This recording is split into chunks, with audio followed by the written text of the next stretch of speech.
Olá, aqui é Juliana, criadora da página Não Conta Pro Seu Pai, e hoje é dia do 28º relato do quadro Conta Pra Mim. Se você quiser enviar a sua história, confere os stories lá da Não Conta Pro Seu Pai, que lá tem um vídeo explicando tudo direitinho. Hoje eu vou contar a história da Patrícia, de 18 anos, do Rio de Janeiro. Então vamos lá. Tive uma infância marcada por abusos diversos vindos de várias pessoas. Os abusos começaram aos 7 anos e se encerraram aos 15. Minha mãe era adotiva e traiu meu pai com o meu tio. No caso, o irmão de criação dela. Eu e minha irmã íamos junto com ela na casa desse tio. Aí ela pedia dinheiro para ele e mandava a gente ir comprar doce. Aí eles se trancavam e a gente tinha que ficar esperando do lado de fora até eles acabarem. Essa situação perdurou por 2 anos. Só aí é que ele começou a abusar de mim e da minha irmã. E seguiu sendo amante da minha mãe. Ela, por depender financeiramente do meu pai, se vendia em troca de dinheiro. E no começo era apenas isso. Mas depois de um tempo, a minha mãe começou a incentivar eu e a minha irmã a irmos pedir dinheiro para esse meu tio para comprar doces, sem que ela fosse junto. E aí começou a sequência de abusos. Ele pedia para minha irmã ir comprar doces, enquanto ele abusava de mim. Ele sempre deixava a porta aberta para ninguém desconfiar. E tinha um portão que ele colocava uma vassoura encostada, para que quando a minha irmã ou alguém chegasse, a vassoura caísse. E desse tempo para ele se afastar e fingir, fazer com que ninguém desconfiasse de nada. Ele colocava vídeos pornográficos na TV e falava para eu ficar passando a mão no pênis dele. Isso aos 7, 8 anos. Ele já havia beijado a minha irmã quando ela tinha 5 anos. E uma vez ele foi descoberto por tentar beijar uma prima minha. E apanhou do pai dessa minha prima, mas não foi denunciado. Quando os abusos que eu sofri por esse meu primo, esse do lado do meu pai, ele me beijava, passava a mão em mim e fazia eu fazer o mesmo com ele. Isso sempre em festas de família, e ninguém nunca viu nada.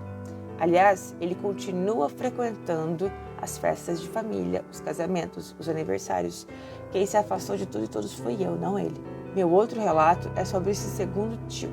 Ele, por morar longe, sempre estava na casa da minha avó, mãe da minha mãe, em datas comemorativas, ou às vezes em almoços de domingo mesmo.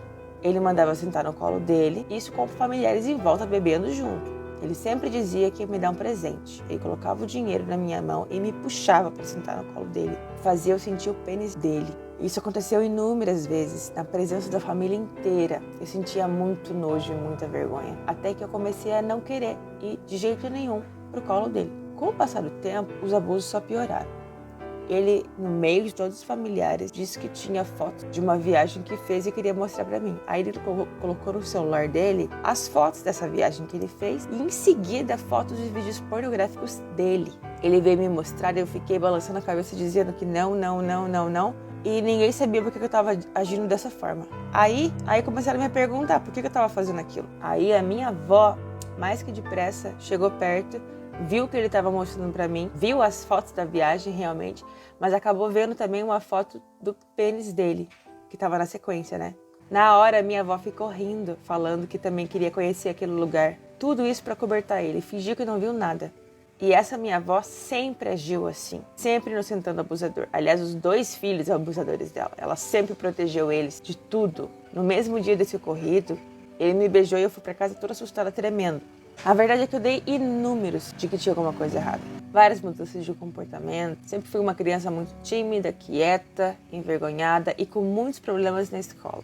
Eu perdi a minha virgindade com 15 anos com uma pessoa conhecida que tinha 23 anos. E foi sem meu consentimento. Então, no caso, também foi estupro, né? Tá aí a importância da educação sexual. Toda a vida eu me questionei como e por que os meus pais nunca estavam lá para me proteger. E como que eles não notaram os meus pedidos de socorro.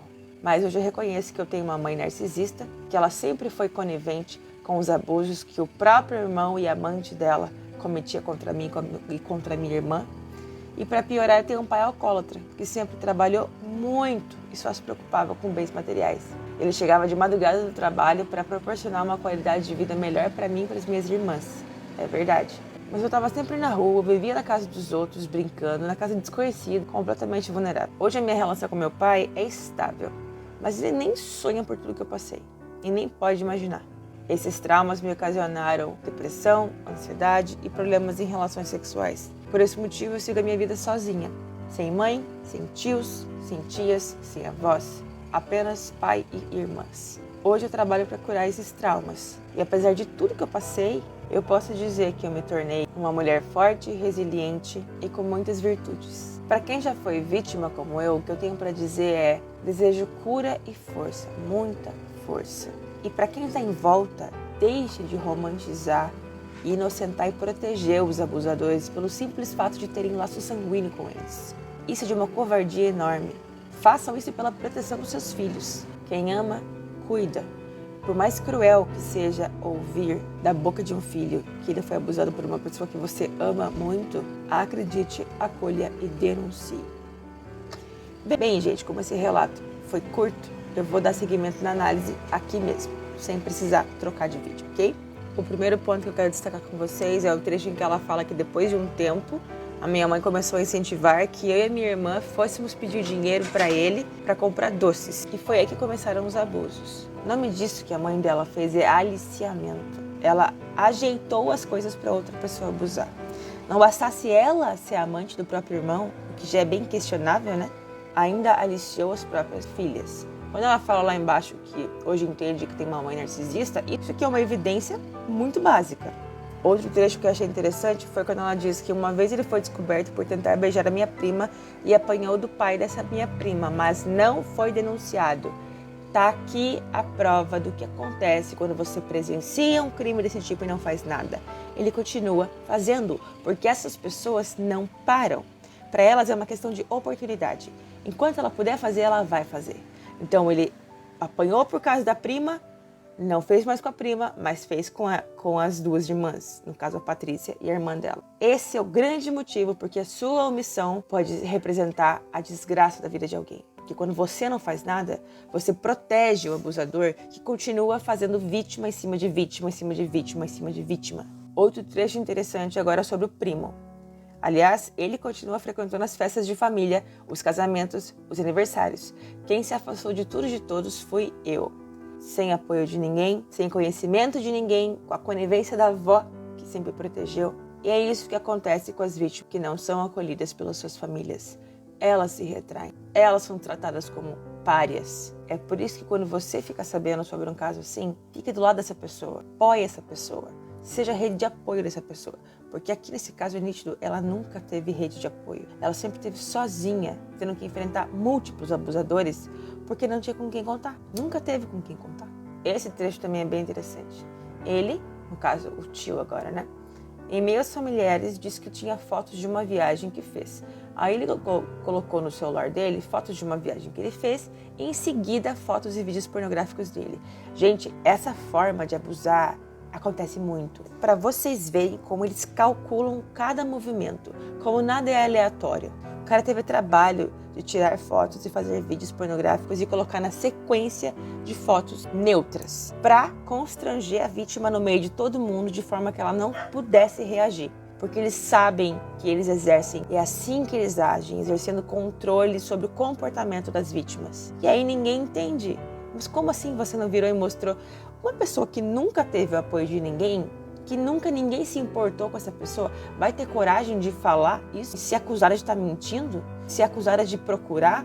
E se acusada dela ser abusadora e não o contrário? Porque é isso que as pessoas fazem.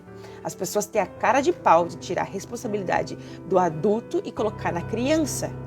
Gente, isso acontece o tempo todo. É repugnante, mas acontece o tempo todo. Quando vocês virem algo do tipo, não normalizem. As pessoas vivem em negação, é uma inversão completa de valores, que é assim, dá desgosto de ver.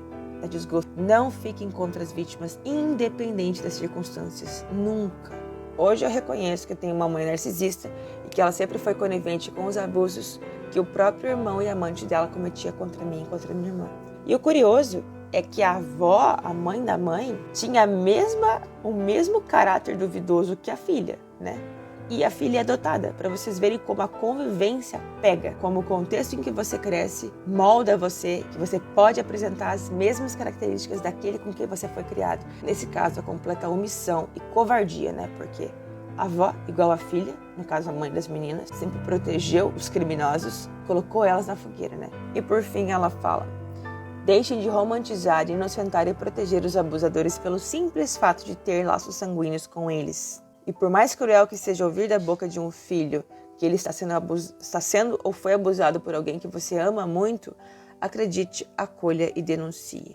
Porque a falta de acolhimento, de crédito e de denúncia são as coisas que levam às piores sequelas possíveis. Tão ou mais grave do que os abusos em si é a falta de acolhimento, a percepção de que ninguém se importa comigo, de que ninguém tá nem aí para mim.